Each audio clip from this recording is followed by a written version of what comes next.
You ever have one of those Sundays where you think you know exactly how the day is going to go, and then, out of nowhere, life just throws you a curveball so wild it knocks the wind out of you?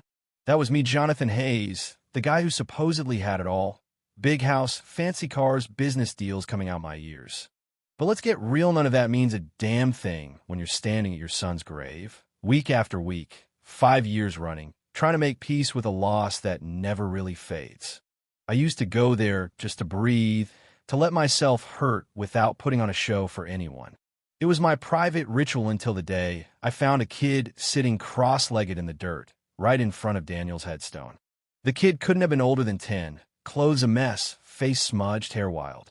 He looked like he hadn't had a good night's sleep or a warm meal in a long time. My first thought, who let a street kid into a private cemetery? And why on earth was he sitting at my boy's grave?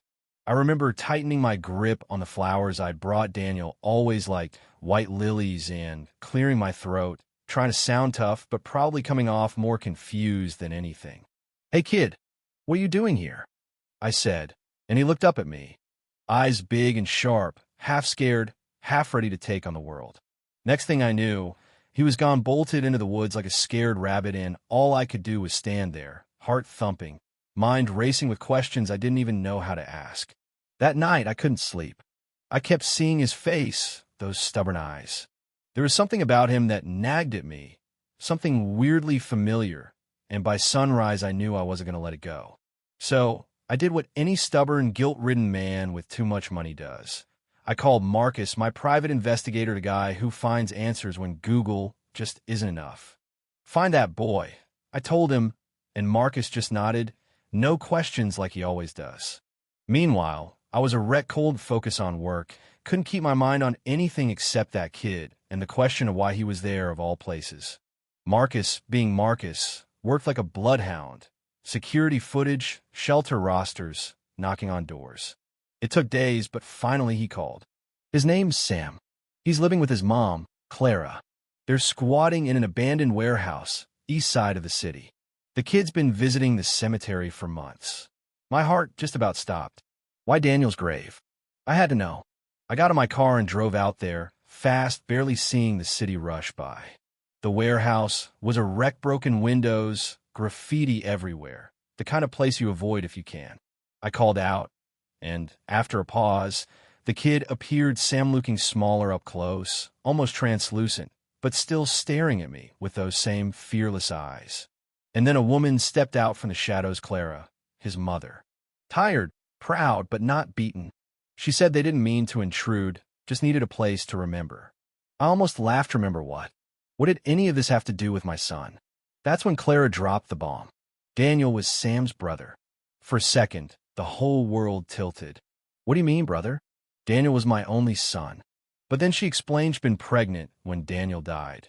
Never had a chance to tell anyone.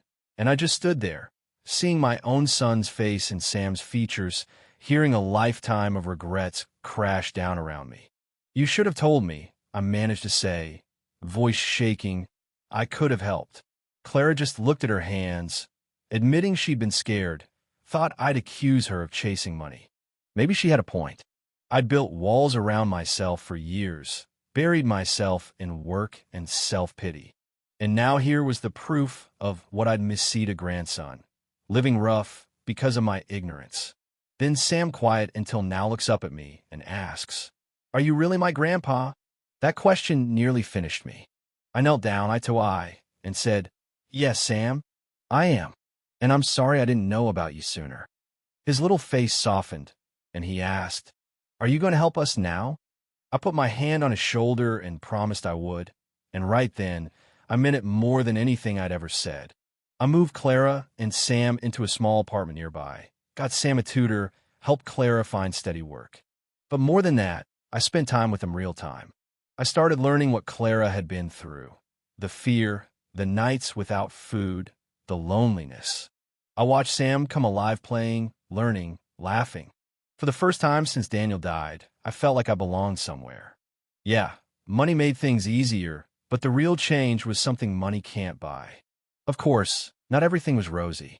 Clara, she appreciated the help, but she was cautious. "Are we just a project for you?" she asked one day. That stung. I've been so busy trying to fix things, I didn't see how it looked from her side. I told her the truth. This wasn't about guilt. It was about family, about making up for lost time. She nodded, but I could see trust would take time. I was willing to wait. Sam just flourished. One afternoon, we were hanging out in my study, and he asked me why his dad and I didn't get along. I had to swallow hard before answering. I made mistakes. I told him I thought work was the most important thing, but I was wrong. I missed out on what mattered most. Sam just nodded, then said, "But you're here now, right?" Like it was the simplest truth in the world. And that hit me. He was right. We built new tradition soccer games, park outings, late-night talks. The best moments are the simplest ones: a laugh at the kitchen table, a hug before bedtime. Still, the past had claws. Clara, after years of doing it alone, couldn't quite shake the fear I'd vanish. "I'm scared one day you'll realize this isn't what you want," she told me one night after Sam went to bed. I squeezed her hand and said, "I'm not going anywhere." Slowly, she started to believe it. Sam kept growing, making friends, even joining a soccer team. I was at every game, yelling louder than all the other parents. One day, he scored a goal and ran up, breathless. "Did you see that, Grandpa?" I ruffled his hair and said, "Your dad would have been proud." A few days later, Sam asked if we could visit Daniel's grave together. We died a family. Finally, on a bright Sunday, lilies and a kid's drawing under Daniel's name. Sam talked to the headstone, told his dad about school, about me, about wanting to be brave, just like him. Clara put her hand on the stone, whispering her hopes, her grief. I knelt beside them, apologizing for the time I wasted, promising to do better for Daniel, for all of us.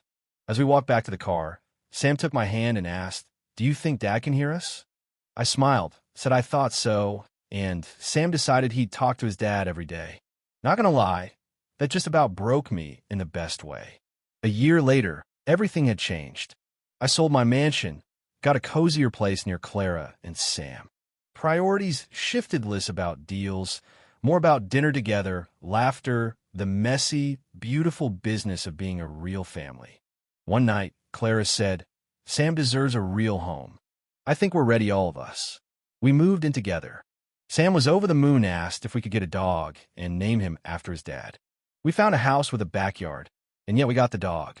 Our first night there, sitting under the stars, Sam asked, "Grandpa, do you think Dad's happy we're together?" I looked up, and for the first time in forever, I fell whole. "I know he is, Sam. You know, people say money changes everything, but that's not true. What really changes you is losing what you love and then, if you're lucky, getting a second chance. So people never get that shot. I did, and I won't waste it. But let me ask, do you think family is something we earn, or is it something we're given and just have to learn how to hold on to?" Drop your thoughts below. What would you do in my shoes? I really want to hear what you think about forgiveness, second chances, and what makes a family real.